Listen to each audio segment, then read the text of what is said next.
Tandaan mo ang sasabihin ko, malibang ipanganak muli ang isang tao, hindi niya makikita ang paghahari ng Diyos.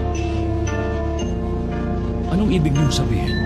Makakapasok pa ba ang isang tao sa sinapupunan ng ina para muling ipanganak?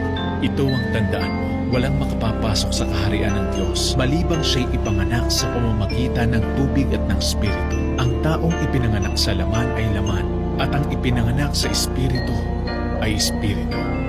Huwag kang magtaka sa sinabi ko, kayong lahat ay kailangang ipanganak na muli. Umiihip ang hangin kung saan ito nais, at naririnig mo ang ugong nito, ngunit hindi mo alam kung saan ito galing at kung saan pupunta. Ganon din ang bawat ipinapanganak sa pamamagitan ng Espiritu.